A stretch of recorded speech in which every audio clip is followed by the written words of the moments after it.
Assalamualaikum warahmatullahi wabarakatuh.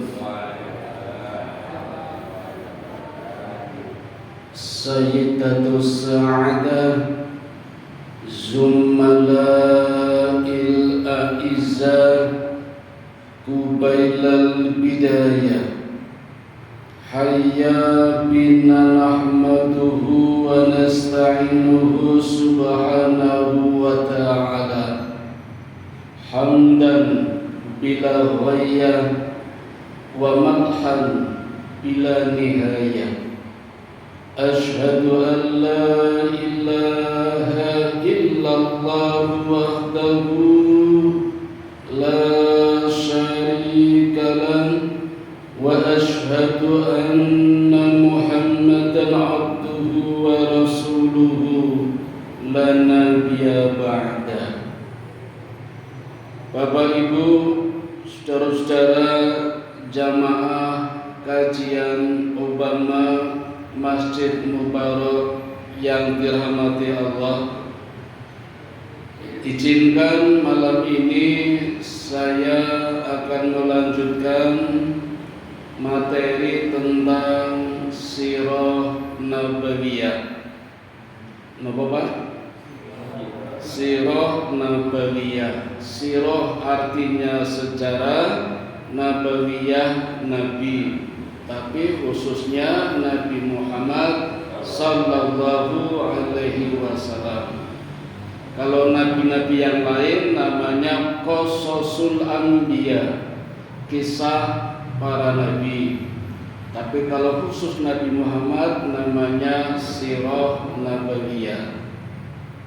Masih bertemakan tentang peperangan, khususnya perang besar, dan sampailah pada perang yang ketiga, yaitu Ghazwatul Khandaq. Yang pertama Ghazwatul Badr, yang kedua Ghazwatul Uhud, dan sekarang yang ketiga apa Bu? Ghazwatul Khandaq. Kata Khandaq berasal dari bahasa Persia kandak, artinya parit, got, selokan, kaleng. Sungai kecil namanya kaleng. Bahasa Persianya kandak, bahasa Arabnya Khandaq. Mengapa disebut perang Khandaq?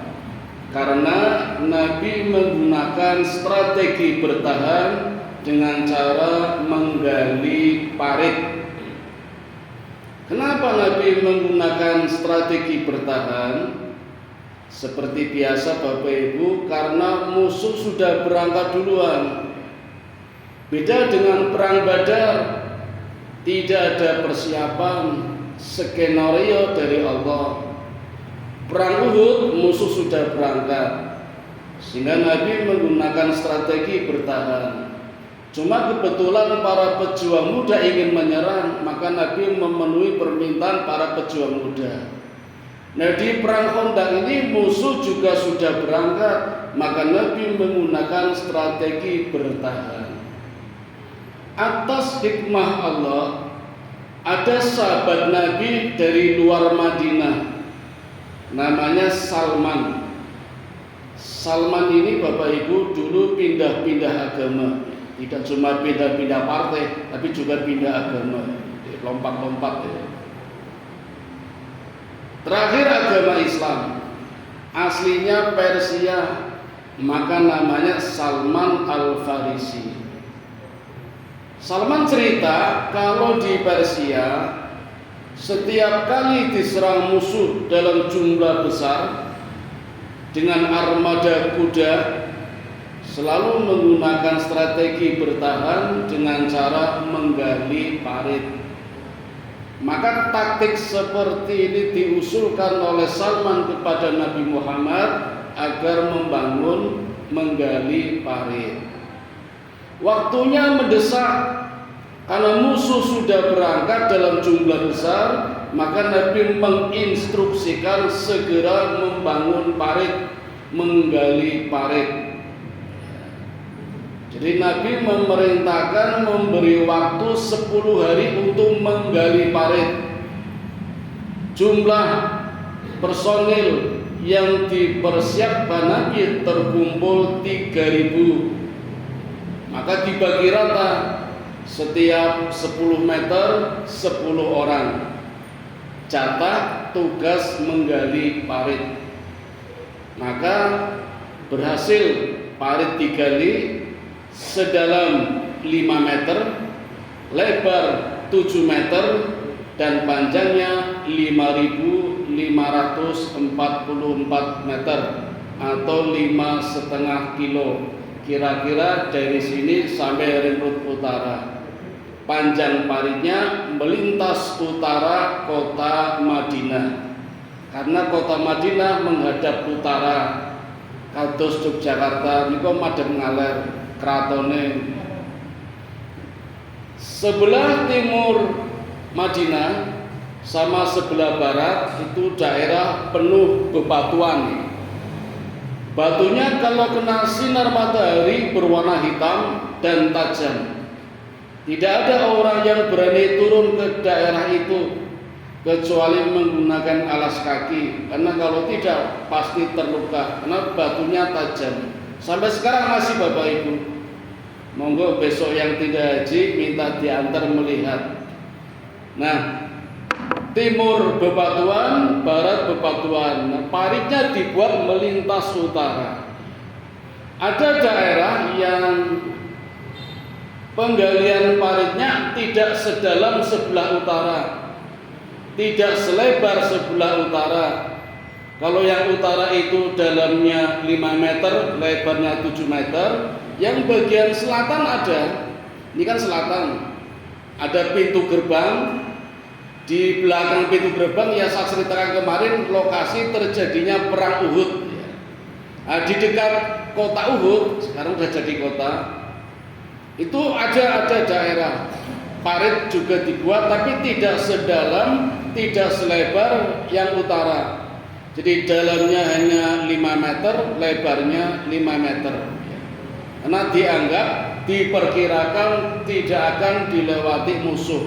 Semuanya dipusatkan di sebelah utara yang banyak perkebunan korma. Disitulah lokasi yang dipilih oleh musuh, bahkan membangun kemah, tenda, markas untuk menyerang kota Madinah. Perang Khandaq Bapak Ibu disebut juga perang Ahzab. Ngapa Pak? Ahzab, bukan azab nih. Azab kan musibah, ini ahzab. Ahzab artinya gabungan atau konfederasi, koalisi, sekutu. Nah, sekarang kan zamannya kampanye, banyak partai-partai berkoalisi. Mungkin enggak malah cerita partai. Tak ke Khandaq dulu aja. Disebut juga perang gabungan atau Ahzab. Dan perang ini Allah abadikan di dalam Al-Quran, di dalam surat Al-Ahzab, surat yang ke-33 dimulai dari ayat 9. Saya bacakan ayatnya Bapak Ibu. A'udzu billahi minasy syaithanir rajim. Bismillahirrahmanirrahim. Ya ayyuhalladzina amanu dzkuru ni'matallahi 'alaikum idh ja'atkum junudan fa arsalna 'alaihim rihan wa junudan lam tarawha wa kana Allahu bima ta'maluna basira.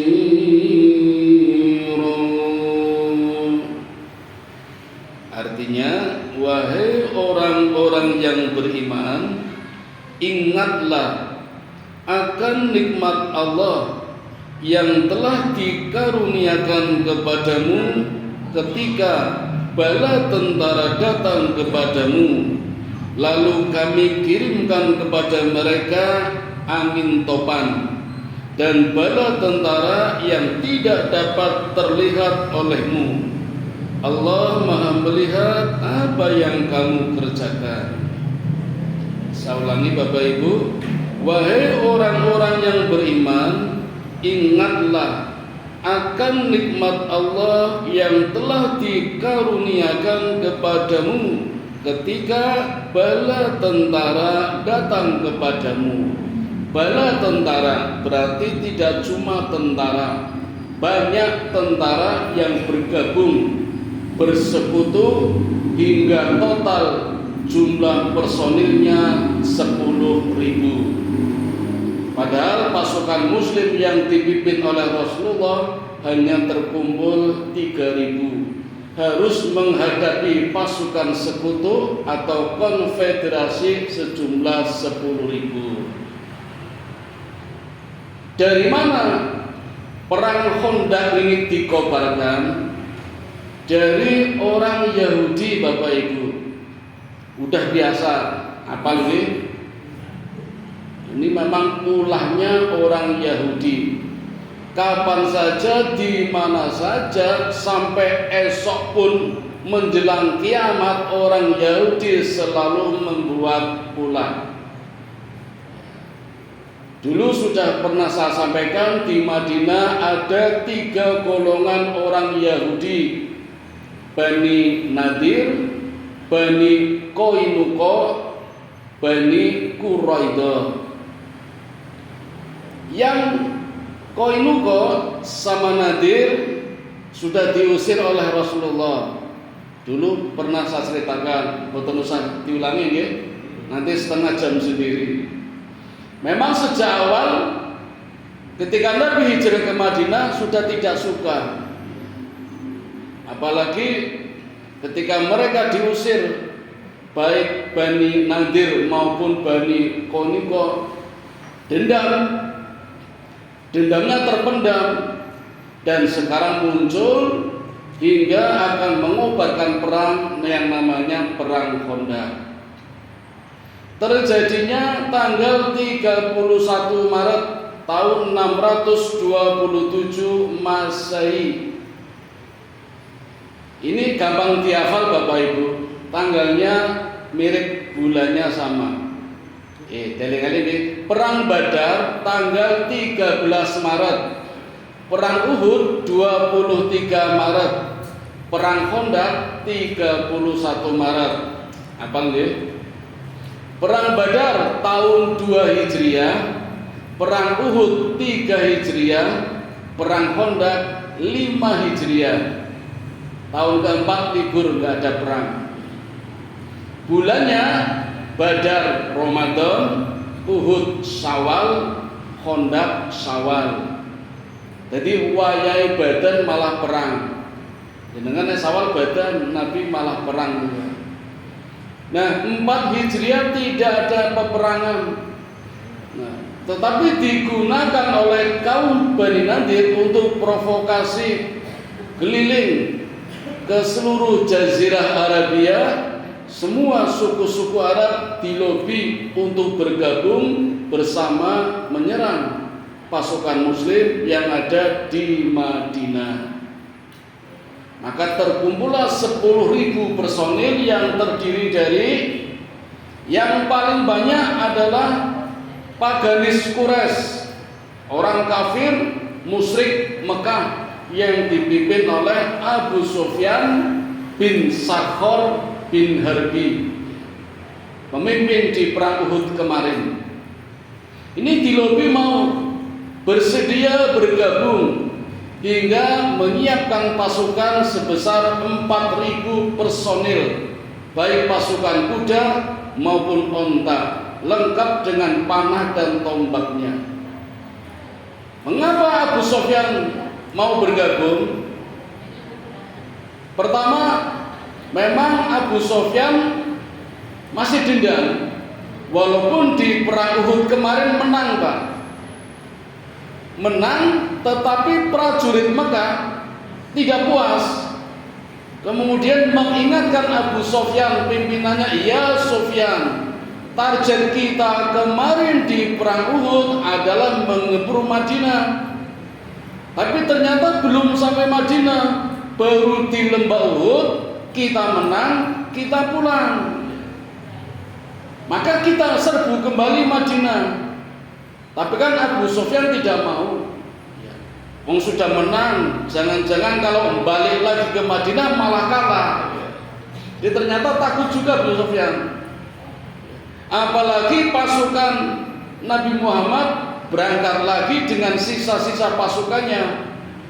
Biasanya kalau pasukan kalah berangkat lagi dengan bala bantuan yang baru. Nabi tidak ditambah, malah pasukan sisa-sisanya dalam kondisi sakit, ada yang tidak punya tangan, ada yang tidak punya kaki, masih terluka, masih berdarah, berangkat menyusul kaum Quraisy yang dipimpin Sufyan yang sudah merasa menang. Bahkan Nabi menunggu di Hamrat Azad selama 3 hari. Tapi Abu Sufyan tidak datang-datang. Maka berita yang tersebar di seluruh Jazirah Arabia kalau Abu Sufyan pengecut, takut, tidak berani, sehingga citra Mekah Quraisy jelek di mata seluruh Jazirah Arabia. Jadi walaupun di perang Uhud menang, tapi namanya jelek, dianggap pengecut, takut, tidak berani perang. Debat saja tidak berani. Ini perang Uhud kemarin. Dan jalur-jalur perdagangan serta perekonomian tetap dikuasai oleh pasukan Nabi Muhammad yang ada di Madinah. Jadi walaupun perang Uhud menang, tetap tidak bisa berkutik. Maka tawaran dari Bani Nadir untuk bergabung diterima oleh Abu Sufyan. Alasan pertama. Alasan kedua, belum perang saja Bani Nadir sudah membagi-bagi keuntungan. Nanti kalau kita menang, pohon korma, perkebunan korma kita bagi 2. Nanti para istri Nabi dan sahabat silakan ambil, muslimah-muslimahnya diambil, anak-anaknya, harta kekayaannya. Belum perang itu sudah bagi-bagi dulu. Maka Abu Sufyan tergiur sehingga menerima tawaran dari suku Bani Nadir.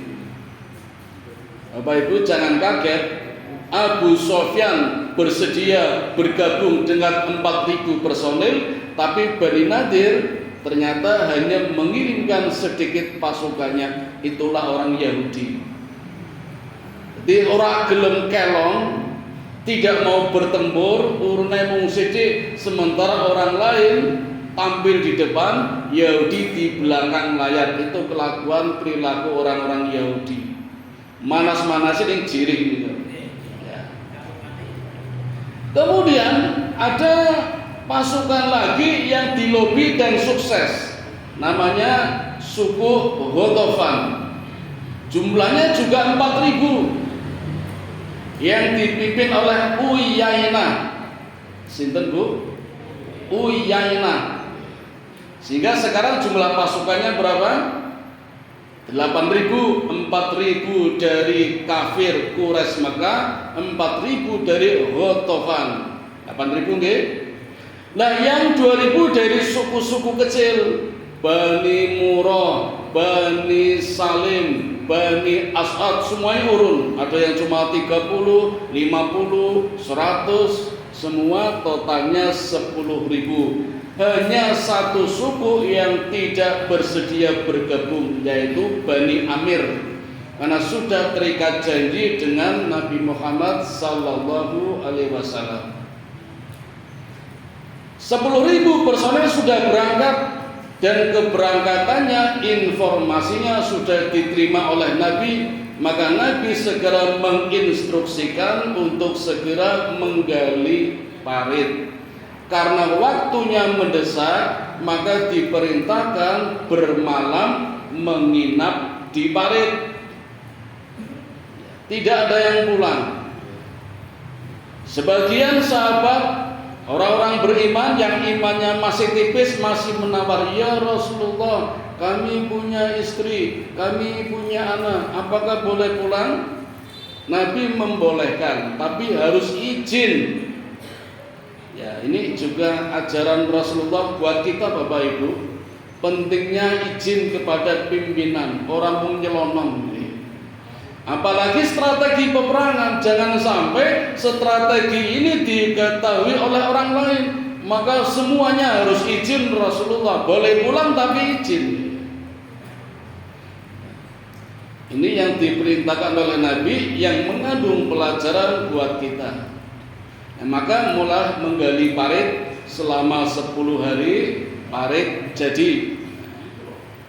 Dalam waktu yang bersamaan parit sudah jadi, pasukan musuh datang dan menginap, membuat tenda-tenda di dekat kota Uhud. Jadi kira-kira sebelah sana Bapak Ibu. Ini Madinah menghadap utara, paritnya melintas utara sampai di sini. Nah, itu sudah ada perkemahan musuh yang siap menyerang. Bapak Ibu, ini kok sudah jam setengah 12 nih. Marah ya, kemerungsung nih. Orang-orang Arab Bapak Ibu itu sudah terbiasa hari ini kerja, hari ini makan. Jadi mereka bekerja untuk makan hari ini, nggak mikir besok makan apa tidak. Maka ketika bekerja menggali parit, tentu tidak mencari nafkah. Nggak ada pekerjaan, nggak ada penghasilan. Ada di rumah istri menunggu, anak menunggu. Maka disinilah ujian berat bagi kaum muslim, menggali parit dalam rangka bertahan dari serangan musuh. Resikonya tidak bekerja, tidak dapat penghasilan. Maka bahaya kelaparan mengancam pasukan muslim, khususnya yang berada di parit sejumlah 1.000 sahabat Nabi murni. Kan pasukannya 3.000, yang 2.000 yang imannya tipis, campur orang-orang munafik. Tapi yang sahabat Nabi jumlahnya 1.000. Maka meradani Bapak Ibu, 3.000 jadi 2.000 jadi 1.000, karena izin-izin tadi, nggak kuat lapar ya. Termasuk ada sahabat yang bernama Jabir, namanya Jabir. Bapak Ibu, Rasul itu ketika di dalam parit menggunakan pakaian ihram, tidak pakai jas. Ihram putih ini, enggak warna biru, tidak putih. Jadi menggali parit, memecahkan batu, pakai ihram, katanya leluasa. Para sahabat ada yang meniru juga. Mereka bekerja sama antara pimpinan dengan bawahan. Inilah yang dicontohkan oleh Nabi sebagai seorang pimpinan, keteladanan. Tidak cuma menyuruh menggali parit, tapi juga ikut terjun langsung bersama dengan bawahannya. Sehingga mereka tahu persis bagaimana kondisi situasi yang ada di dalam parit. Bahkan digambarkan dalam hadis banyak para sahabat Nabi yang meletakkan pasirnya, meletakkan batunya di atas punggung Nabi. Nabi yang memikul. Dan Nabi pun mendoakan keberkahan untuk para sahabat yang bekerja sama menggali parit. Dalam kondisi lapar, sama-sama lapar. Maka banyak sahabat yang mengeluh, tapi bahasanya halus. Dengan cara membuka bajunya, dipamerkan kepada Rasulullah, "Ya Rasulullah, di badanku ada 2 batu." Jadi orang Arab Bu, kalau lapar itu perutnya diikat batu. Sehari nggak makan 1 batu. Jadi kalau ada 2 batu berarti 2 hari nggak makan. Itu diganjel pas ususnya. Jadi kalau usus diganjel kan jadi nggak lapar. Padahal ya lapar orang mangan. Ya, sahabat do pamer kalau sama Rasul. Karena sahabat pamer, Rasul juga pamer. Rasul nggak jawab dengan kata-kata, cukup dengan membuka baju, dan ternyata batu yang ada di perut Nabi ada 3. Jadi yang lain pamer, saya 2 hari nggak makan, 1 hari nggak makan, saya dibuka malah 3, wah belum apa-apa. Timbul rasa kasihan Jabir, prihatin, ingin bersedekah, menjamin Rasulullah. Maka Jabir pulang bilang kepada istrinya, ya istriku, apakah masih ada makanan? Ada, tapi mentah, gandum sama kambing kecil. Bagaimana kalau aku sedekahkan buat Rasul? Bagus, tapi jangan rame-rame. Hanya 1 mangkok gandum, ini hanya cukup untuk 4 orang. Silakan bilang kepada Rasul, diminta hadir di rumahku, diundang makan, tapi jangan sampai rame-rame, 4 orang saja, kata istrinya. Maka Jabir segera menuju ke parit, bilang sama Rasulullah, ya Rasulullah, aku undang tuan ke rumah kami, tapi 4 orang saja, jangan rame-rame. Apa yang dilakukan oleh Rasulullah, Bapak Ibu? Rasulullah justru memberikan pengumuman, naik di atas batu kemudian berteriak, ya ayyuhal khandaq, para penghuni parit, bangunlah, keluarlah, kita diundang makan besar, pesta di rumahnya Jabir. 1000 orang, Pak, keluar dari parit dalam kondisi lapar 3 hari. Coba kayak apa? Ganas-ganas, Pak. Orang kita nggak lapar aja ganas, Pak. Karena pas takjilan itu, ya lapar ya poso. Itu 3 hari. Betapa malunya Jabir, maka langsung lari pontang-panting menemui istrinya. Wadul, wah istriku, aku dipermalukan Rasulullah. Emang ada apa? Rasulullah malah bikin pengumuman, semuanya kita diundang makan besar di rumah Jabir. Gimana Pak Toto, kalau jenengan jadi Jabir gimana ini? Tapi istrinya cerdas. Apa ada pesan dari Rasul? Oh ada. Jabir bilang, Nabi tadi berpesan, jangan disentuh dulu makanannya, tunggu sampai aku datang. Istrinya cerdas, ini mungkin ada maknanya ini. Maka begitu 1000 orang datang, bahan makanan tadi memang belum disentuh. Rasulullah minta kepada istrinya, tolong panggil Habab. Habab itu kalau zaman sekarang namanya catering. Panggil 10 catering. Istrinya Jabir, kenapa harus 10 catering ya Rasul? Ini cuma gandum 1 mangkok. Ini kalau dimasak, dimakan 4 orang habis. Kenapa manggil catering 10 lagi itu? Kata Nabi, panggil sajalah. Panggil catering. Yang catering juga tidak mau. Kamu sama mangkok ya, maksud 10 catering. Al-Burud, Supardi, Ibu Wasi, ya, diundang. Ayo, podo karo ngece. Tapi karena perintah Nabi akhirnya datang. Dan Nabi membuat peraturan setiap 10 orang masuk. Jadi gantian, kan 1000, masuk dulu 10 ke rumah Jabir. Silakan makan sepuas-puasnya. Jadi sama catering tadi cuma dicuil jadi roti, dicuil jadi roti, dan rotinya besar, menggelembung.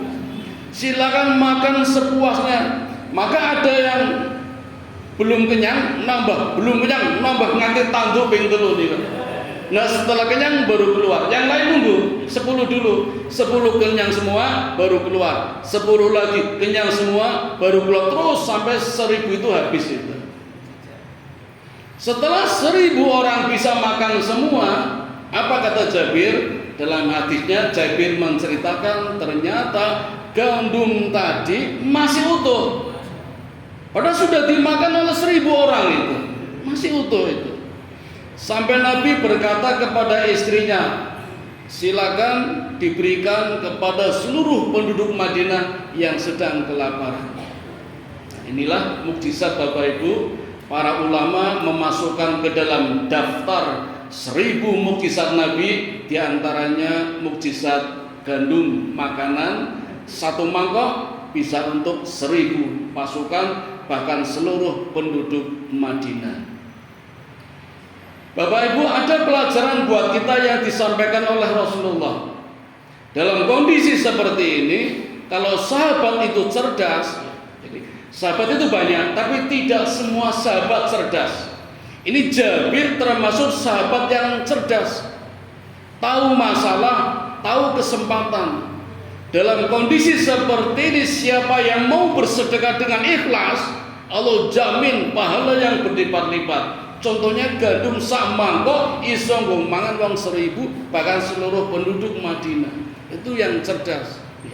Jadi enggak banyak bertanya, enggak banyak masalah, ikhlas sedekah. Allah berikan jaminan karunia yang besar. Itu sahabat yang cerdas, dan itu pelajaran buat kita. Kalau kita diminta sedekah, tidak banyak mikir, tidak tanggung-tanggung. Rahasianya mendapat karunia dari Allah. Contohnya Jabir. Berikutnya Bapak Ibu, ada seorang istri bernama Makroh, ingin menengok suaminya yang ada di dalam parit. Suaminya kerja di parit, istrinya di rumah. Kebetulan panen pohon kurma. Dulu pernah nanam kurma cuma 1, tapi panen, tapi ya nggak banyak. Dibawakannya 1 nampan buat suaminya. Sampai di parit, suaminya merasa tidak enak. Masa Rasul tidak ditawari? Kita tawarkan kepada Rasul dulu. Maka diberikannya korma 1 nampan kepada Rasulullah, dan oleh Rasulullah diletakkan di sarungnya. Kan Rasul pakai ihram kain nih, kalau bahasa sarung gitulah. Diuntel-untel, di opi-opian ini loh Pak. Nah, jadi banyak kormanya. Lalu dibagikan kepada seluruh penduduk parit, 1000 loh Pak. Semuanya bisa makan. Nah, setelah semuanya makan korma, baru terlihat di sarungnya Nabi mulai berkurang sampai habis. Ini juga termasuk mukjizat. Mukjizat yang terjadi dalam situasi perang Khandaq. Berikutnya Bapak Ibu, sahabat di suatu hari ketika menggali parit, kampaknya menyentuh batu yang keras, mental itu Pak. Ternyata menemukan batu besar. Batunya besar Pak. Tingginya 5 meter, lebarnya 7 meter. Berarti saniki nggih. Dikampak gak bisa. Hingga sahabat mengatakan, "Ya Rasulullah, aku tidak bisa memecahkannya." "Baik, aku sendiri akan memecahkannya," kata Nabi. Nabi turun. Kemudian dengan kampaknya Nabi memecahkan batu itu. Pecah sepertiga. Ketika batu dikampak, keluar sinarnya. Nabi takbir, Allahu Akbar, aku melihat sinar merah. Kemudian Nabi mengangkat lagi, pecah lagi sepertiga lagi. Dan Nabi berteriak, Allahu Akbar, aku melihat sinar putih. Dan yang ketiga, Nabi juga takbir lagi, Allahu Akbar, aku melihat sinar kuning. Sahabat bertanya, apa artinya ya Rasulullah? Nabi menjawab, aku digambarkan oleh Allah pada suatu saat nanti pasukan muslim akan mengalahkan negara Syam. Sinar merah itu negara Syam. Yang cahaya putih negara Persia. Dan yang kuning adalah negara Yaman. Para sahabat senang gembira karena mukjizat. Ini orang-orang yang beriman.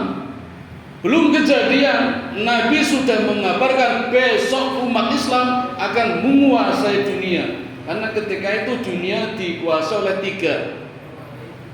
Romawi belum, 3 dulu ini. 3 ini dulu. Sam, Persia, Yaman. Sekarang kan Amerika sama Tiongkok. Tapi sebentar lagi bangkrut Bapak Ibu Amerika. Ya, dananya habis untuk bikin senjata. Ya, bentar lagi habis, tunggu saja. Iya, utangnya oke. Kalau dulu 3 negara ini. Beda dengan orang-orang munafik. Orang munafik malah berkata kasar. Padahal muslim, KTP-nya muslim, tapi tidak yakin dengan mukjizat hingga berkata kasar kepada Nabi, "Ya Muhammad, mana mungkin kita berak saja sulit." Kasar toh Pak? Ora iso ngomong halus, mau bilang buang air apa buang angin, dadak pakai bahasa kasar. Kita berak saja sulit di dalam air, mana mungkin bisa mengalahkan negara-negara besar. Itu orang munafik. Nanti dibaca nih Bapak Ibu surat Al-Ahzab tadi kan baru ayat 9. Terus itu tuh nanti menggambarkan orang-orang munafik yang ciut nyalinya, imannya tipis, hatinya lemah. Beda dengan para sahabat yang imannya kuat. Itu digambarkan di surat Al-Ahzab. Nah, orang-orang munafik ini seperti ini, ciut itu loh. Tidak yakin. Padahal jelas-jelas mukjizat. Tapi Nabi ya udahlah, karena Nabi juga menyadari mata pencaharian tradisi orang Arab, hari ini kerja, hari ini makan. Kalau nggak kerja, nggak makan. Jadi istri-istri nunggu di rumah, anak di rumah, mereka juga kelaparan. Tapi kalau mereka pamit, ya udahlah. Tapi yang penting izin, Nabi membiarkan. Sehingga semakin berkurang orang-orang yang ada di dalam parit. Dan ini berlangsung lama Bapak Ibu, selama 17 hari. Nah, pada hari yang ke-17 mereka pasukan Ahzab sejumlah 10.000 kan juga mulai jenuh. Karena kedatangan mereka cukup kaget Pak. Kok ada parit? Strategi apa ini? Selama ini kalau peperangan nggak ada, ini kok tiba-tiba ada parit? Bagaimana mungkin akan menggempur Mekah? Harus melompati parit yang lebarnya 7 meter. Kuda-kuda terbaik itu hanya mampu melompati 5 meter. Jadi pasti akan terjatuh. Padahal di bawahnya batu-batu tajam itu. Sehingga mereka yang mencoba melompati parit jatuh mati. Bahkan belum melompat sudah dihujani panah juga dari Mekah, mati juga. Sampai hari ke-17 saja sudah banyak korban berjatuhan dari pasukan Ahzab. Kalau Mekah masih sedikit, kan bertahan, ngirit senjata. Kalau musuh sudah menggebu-gebu nyerang itu, banyak yang berjatuhan di parit. Sehingga sampai hari ke-17 mereka mulai jenuh. Nah, ada ide dari pimpinan suku Bani Nadir yang dipimpin oleh sinten Bu? Huyai bin Akhtab. Sinten Pak? Huyai bin Akhtab. Ini pimpinan Bani Nadir. Bani Nadir mencoba melobi dengan Yahudi juga, yaitu Bani Quraidah yang masih ada di dalam Madinah. Saya tegaskan ini Bapak Ibu, di Madinah kan ada 3 orang Yahudi, Bani Nadir, Bani Qainuqa, Bani Quraidah. Yang 2 kan udah diusir sama Nabi, Bani Nadir sama Bani Qainuqa, larinya di Khaybar. Nah, ini bergabung di pasukan Ahzab. Yang di dalam Madinah masih ada Bani Quraidah, Yahudi juga.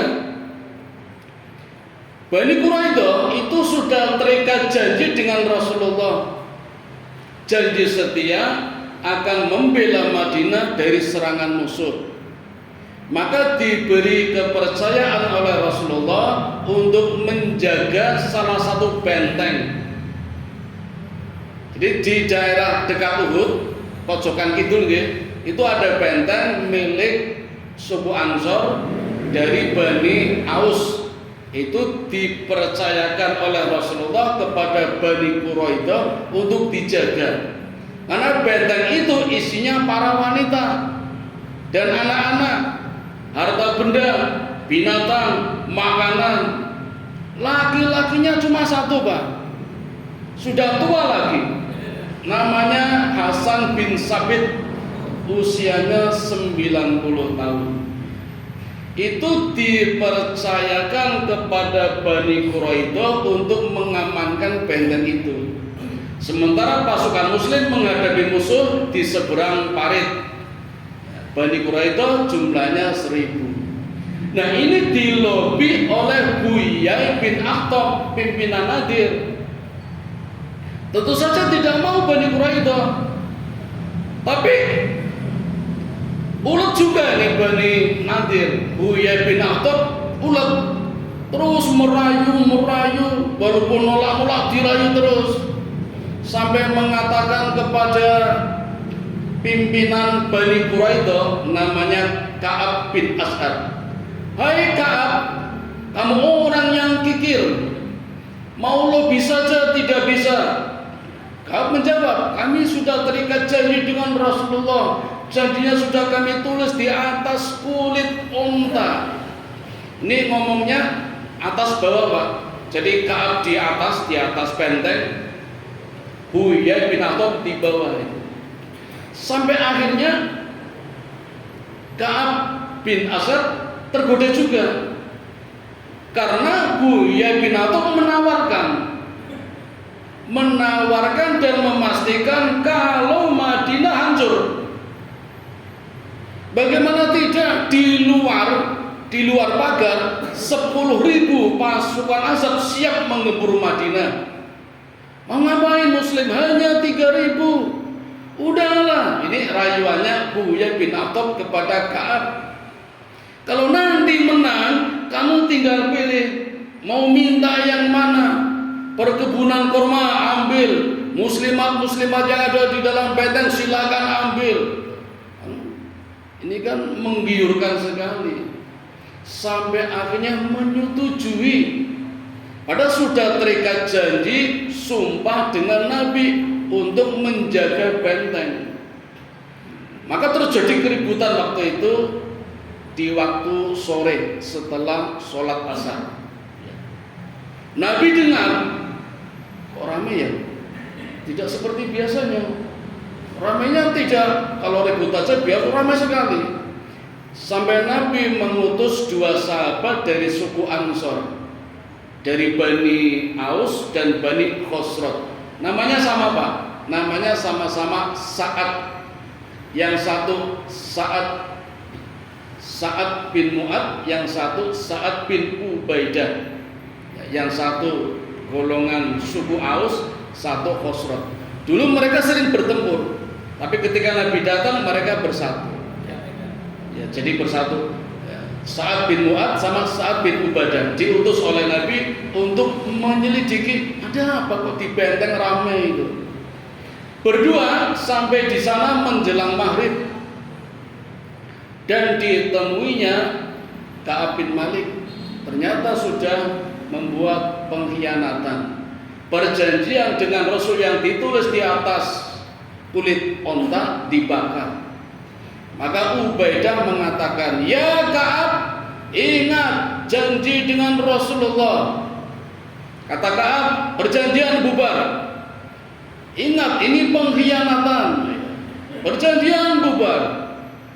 Kemudian Sa'ad bin Mu'ad menasihati Ubaidah, "Ya Ubaidah, biarkan saja. Ada yang lebih penting daripada pengkhianatan, daripada kulit onta. Apa? Pedang." Ini diingatkan. Nah, terus pulang 2 orang ini lapor kepada Nabi. Nanti diceritakan ada di surat Ahzab.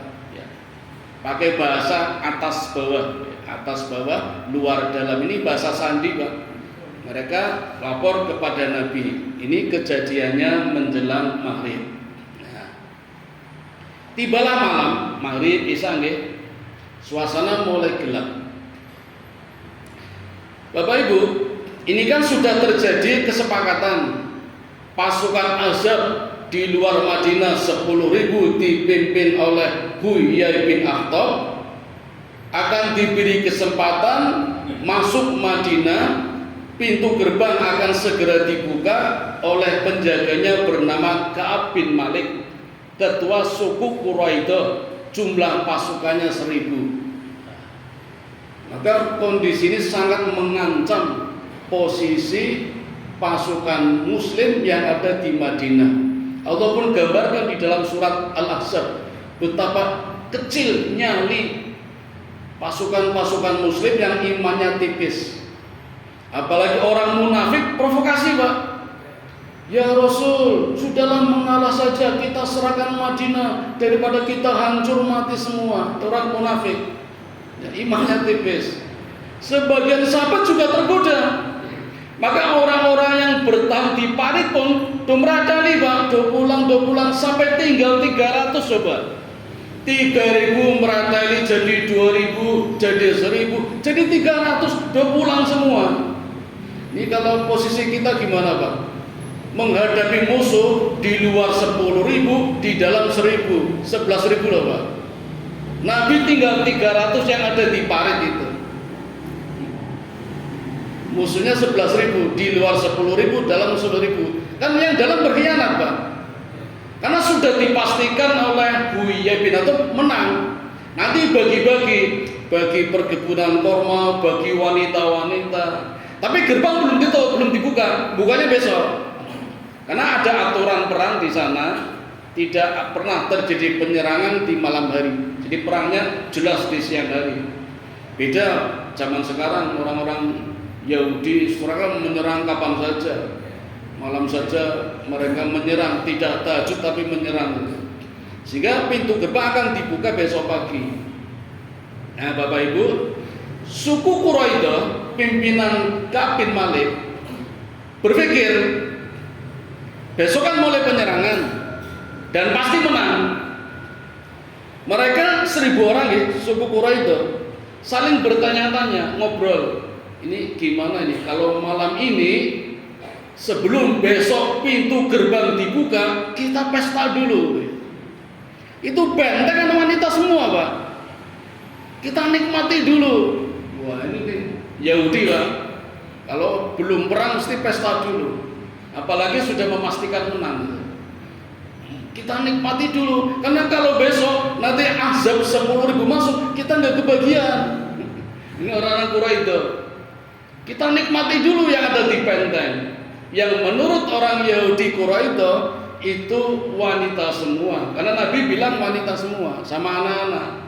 Laki-lakinya cuma satu, namanya Hasan bin Sabit, usianya 90 tahun.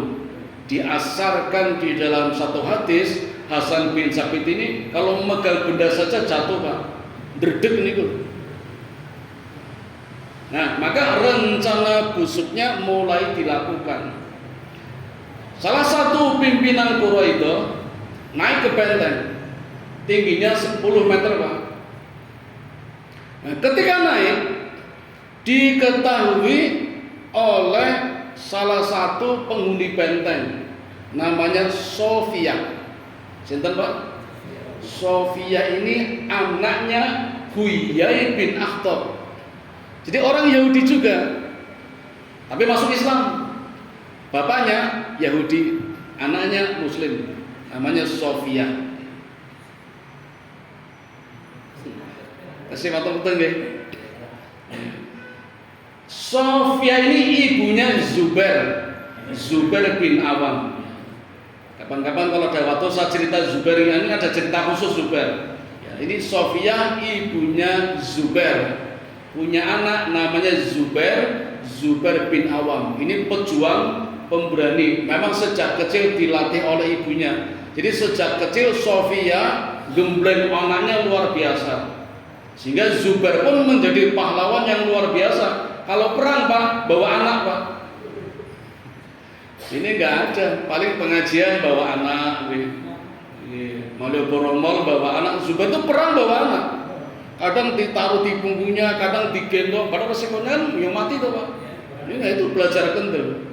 Itu Zubair. Dulu waktu kecil sama ibunya juga dikucuk, digembleng. Sehingga pemberani itu. Ibunya juga pemberani, namanya Sofia. Ini bibinya Nabi Muhammad, namanya Sofia. melihat ada orang naik benteng setinggi 10 meter, memerintah kepada Hasan bin Sabit, tapi kan nggak bisa, aku nggak bisa. Akhirnya Sofia sendiri yang naik, perempuan loh Bu, dengan menggunakan baju perang, bawa tongkat besi, pakai cadar, naik 10 meter. Jangan nanti Bu, munggah gendeng 10 meter ini. Begitu kesatria ini lompat masuk benteng, langsung dipukul oleh Sofia. Sofia tangan kanannya megang tiang, tangan kirinya memegang pisau, langsung dipukul itu kepalanya sampai berdarah. Dalam kondisi terhuyung-huyung, tidak lama langsung ditebas kepalanya sampai putus Pak. Putus itu kepalanya, darah mengucur kemana-mana. Untungnya jatuhnya di wilayah sepi. Kalau jatuh yang ramai, banyak wanita kan teriak-teriak atau dilarang sepi, jadi nggak ada yang tahu. Ini Sofia Bu. Jangan nanti beli ayam atau Bu, beli wedus, sapi. Ini beli loh di Sofia. Besok dijebak Bu, Idul Korban belah. Nggak apa-apa, ini menjadi asar, menjadi hukum bolehnya wanita menyembelih ketika Idul Korban. Boleh. Nek wani lho. Nek wani mboten. Amusuk kalah karo Sofia. Blewong lho nih. Kepalanya putus. Terus dipegang rambutnya, digoyang-goyangkan. Di bawah kan banyak pasukan Quraisy. Memang gelap tapi kan bawa obor, jadi kelihatan kepalanya digoyang-goyangkan, lalu dijatuhkan. Untuk meyakinkan badannya yang tanpa kepala juga digotong sama Sofia, dijatuhkan. Nah, orang-orang Quraisy tahu pimpinannya mati, kepalanya putus, lalu berpikir, jangan-jangan di dalam benteng banyak pasukan Muslim ini. Padahal nggak ada, perempuan semua, laki-lakinya cuma satu, udah tua lagi. Tapi gara-gara pimpinannya mati, kepalanya putus, berdarah-darah, mereka berpikir, jangan-jangan di dalam benteng banyak pasukan Muslim ini. Lalu berubah pikiran, khawatir kalau besok gerbang dibuka, azab 10.000 masuk, dilawan oleh pasukan Muslim yang ada di benteng, nanti kami yang diserang dulu, kata Bani Quraisy. Maka nggak jadi dibuka bentengnya itu. Nggak jadi dibuka bentengnya, sehingga 10.000 yang ada di luar kan manggel, marah. Jadi pimpinannya kan marah, Abu Sufyan marah, Huyai bin Akhtab marah, Uyanah marah, lalu memerintahkan kepada pasukan untuk segera menghujani panah ke dalam Madinah. Madinah dihujani panah itu. Nah, dalam kondisi seperti ini, ada 5 orang Bapak Ibu, 5 kesatria yang mencoba menembus parit, terutama di daerah parit yang lebarnya tidak selebar di utara, yang utara 7 meter, yang selatan cuma 5 meter. Dalamnya pun tidak sedalam di utara, yang utara dalamnya 5 meter, yang selatan cuma 3 meter. Dengan cara menepuk kaki kudanya, kudanya menginjak tanah sehingga gogrok kan jadi dur Pak. Nah, terus bisa melompat. 5 prajurit Mekah bisa melompati parit yang ada di dekat Uhud, yang di belakang itu melompat. Jadi strateginya pinter Pak. Madinah disibukkan dengan serangan panah dari Ahzab, sementara 5 pasukan menembus melompati parit 5 prajurit ini dan langsung masuk di perkemahannya Nabi. 5 orang Bapak Ibu. 1 Amru bin Wud, 2 Ikrimah bin Abu Jahal, 3 Hubairah bin Wahab, 4 Nidar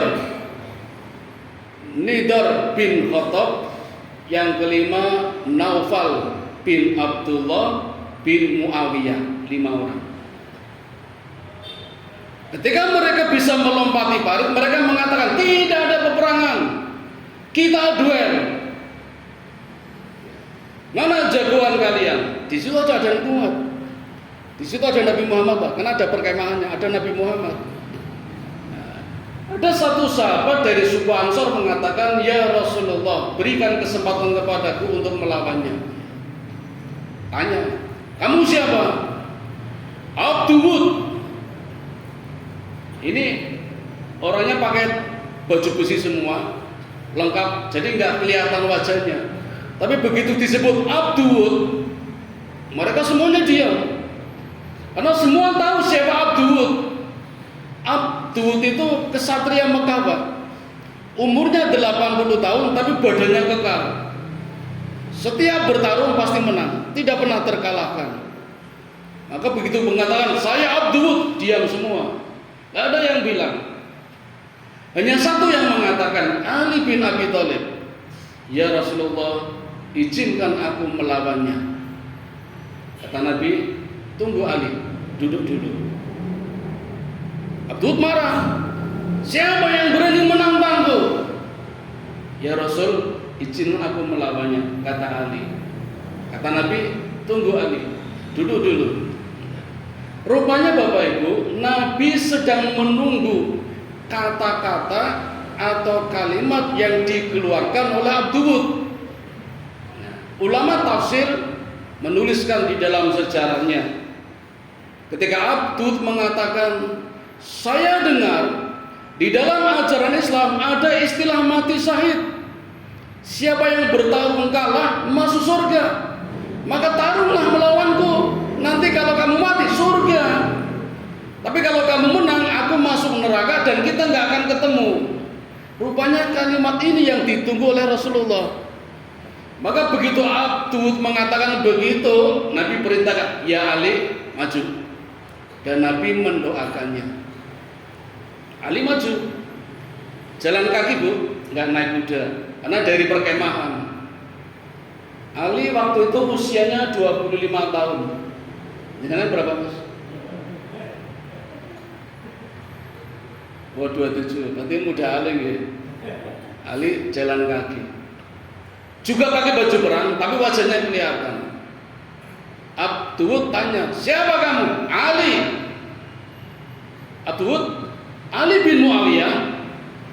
Kalau Ali bin Muawiyah memang sudah masuk Islam dan itu sebanding kalau tanding melawan aku. Tapi Ali bilang, "Ali bin Abi Thalib." Abdul, "Ali bin Abi Thalib kalau masih hidup seusia denganku, berarti kamu keponakanku." Abdul bilang, "Kurang Ali, kamu bukan tandinganku, pulang saja." Ali jawab, "Ya Abdul, saya dengar hanya 2 yang aku tawarkan kepada engkau." Abdul tanya, "Apa yang kamu tawarkan?" "Yang pertama," kata Ali, "bacalah asyhadu an la ilaha illallah wa anna muhammadar rasulullah." Baca syahadat. Ini pelajaran buat kita Bapak Ibu, di mana saja kita harus berdakwah. Dalam kondisi perang pun tetap berdakwah. Kita berdakwah jangan cuma di masjid, jangan cuma di pengajian, di mana saja berdakwah. Ketika kampanye berdakwah, ketika bakti sosial berdakwah, goes berdakwah, kapan saja. Kalau perlu pas di mall berdakwah. Nyatanya Ali ditantang perang aja, musuhnya suruh baca syahadat itu. Tentu saja marah. Aku nggak butuh syahadat. Jauh-jauh dari Mekah ingin membantai Madinah. Mana mungkin baca syahadat? Bukan hajatku, kata Abdul. Yang kedua apa? Kata Ali yang kedua, aku menantang duel. 25 tahun Mas, lawan 80 tahun, tapi kekar badannya, tiap duel tidak pernah terkalahkan. Maka Abdul merasa terhina. Ati lawan cah cilik, ya kaya cicak karo boyo to nih. Dengan begitu amarah, emosi, lompat dari kuda, kudanya langsung ditebas Pak, mati, terbelah jadi 2 kudanya. Ditebas sendiri, kudanya sendiri, harganya termahal, terbaik di Mekah, ditebas itu. Jadi gaya ingin menunjukkan kehebatannya dengan pedangnya. Pedangnya juga pedang termahal Pak. Yang pasar Pinggarjo nggak ada. Lalu menyerang Ali, bertubi-tubi. Ali menangkis, ganti memukul, tangkis lagi, saling memukul, jungkir balik. Dan dikisahkan dalam satu hadis, para sahabat mengatakan belum pernah aku menyaksikan duel sehebat ini. Sampai-sampai mereka berduel tidak kelihatan karena banyak debu. Sahabat bertanya, ya Rasulullah, yang menang siapa? Kata Nabi, kita tunggu. Sampai akhirnya datang pada satu saat pedangnya Abdul mengenai perisainya Ali, pecah perisainya jadi dua. Jadi Ali nangkis ketika di pedang, pecah perisainya jadi dua. Tapi pedangnya Abdul nancep di perisainya Ali, nggak bisa dicabut. Nah, dalam kondisi seperti ini, Ali dengan pedangnya dari bawah langsung ke atas, dibelah jadi dua itu. Abdul itu terbelah jadi dua, dari kemaluan sampai kepalanya itu, sehingga terdengar teriakan Allahu Akbar. Nabi baru mengatakan Ali yang menang. Nah, begitu Ali menang, Umar bin Khattab memberikan selamat Ali, selamat Ali, selamat Ali. Nah, ini pelajaran buat kita Bapak Ibu. Kalau saudara kita ada yang menang dalam perlombaan, dapat rezeki, kita boleh mengucapkan selamat ya. Selamat, syukuran. Nah, begitu menang, Ali begitu meninggalkan Abdul. Kata Umar, ya Ali, kenapa nggak diambil pedangnya? Itu pedang mahal itu. Kenapa nggak diambil topeng besinya, baju itu mahal itu? Jadi ada tradisi di Arab, kalau perang menang, perang tanding menang, apa saja yang punya yang kalah itu menjadi punya yang menang. Ghanimah. Tidak dibagi-bagi. Tapi kalau perang bareng menang dikumpulkan baru dibagi. Tapi kalau tanding nggak, punya Ali. Tapi Ali nggak mau ngambil. Sampai Umar mengatakan, ini mahal ini. Kata Ali, saya tidak mau ngambil. Karena ketika aku membunuh Abdul tadi, aku melihat kemaluannya, aku jijik, aku tidak mau mengambil. Itu Ali, Pak. Ali luar biasa, Pak. Jangankan kemaluan orang lain, kemaluannya sendiri pun nggak pernah melihat itu. Maka Ali bergelar karramallahu wajhah, orang yang tidak pernah melihat kemaluannya sendiri. Jadi nanti Pak, pasti perlu. Ali nggak pernah, berarti merem gitu. Saya nggak bisa bayangkan caranya dia, berarti merem. Abdul ini kan kesatria Mekah. Empat orang ya, Ikrimah, Hubairah, Dirar, sama Naufal, melihat pimpinannya terbelah jadi dua, lari Pak, takut. Terutama Ikrimah, anaknya Abu Jahal, itu kan usianya sama dengan Ali bin Abi Thalib. Dan Abdul itu gurunya itu, melihat gurunya terbelah jadi dua, lari. Semuanya empat lari dengan kudanya, lari ya. Yang tiga bisa melompat kembali. Ikrimah bisa melompat, Hubairah bisa melompat, Dirar bisa melompat. Nah, tinggal satu Naufal, buri dewe, dikejar oleh Zubair bin Awam dengan cepatnya, naik kuda ngejar itu. Saking cepatnya, Naufal hampir melompati parit, Zubair melempar pedangnya, jadi ditembakkan, kena, terbelah jadi dua Naufal itu, mati lagi dua orang. Jadi yang selamat tiga. Mereka berhasil melompati parit, lapor kepada Abu Sufyan. Abu Sufyan dilapori, kalau dua pendekar kesatrianya tewas di tangan Ali dan Zubair. Abdul tewas, mati, Naufal juga. Lalu Abu Sufyan minta kepada Nabi Muhammad untuk mengembalikan jasadnya dan siap menebus seharga 10.000 perak. Waktu itu perak beratnya setengah kilogram, Pak. Satu perak beratnya setengah kilogram. Jadi kalau 10.000 perak berapa, Pak? 10.000 loh, Pak, bukan 10. 10.000 perak. Satu peraknya setengah kilo beratnya dulu. Minta ditebus, jasanya dikembalikan. Kata Nabi, kembalikan jasanya, jangan terima peraknya. Nabi nggak mau terima, karena udah meninggal. Kalau masih tawanan, masih hidup, ditebus, Nabi terima. Tapi kalau udah mati, kasihkan saja. Nah ini mohon maaf Bapak Ibu, ini sebenarnya juga menjadi hukum. Kalau kita tidak boleh menerima barang dari orang yang sudah meninggal, sebenarnya dari hukumnya. Tapi di tempat kita masih ada yang masih menerima dari orang yang meninggal. Kalau yang hidup aja masih nggak apa-apa. Sampun ya. Tapi ini belum selesai. Separuh dulu ya. Insya Allah kapan-kapan kalau ingat dilanjutkan lagi. Ini baru hari yang ke-17. Perangnya sampai hari yang ke-40.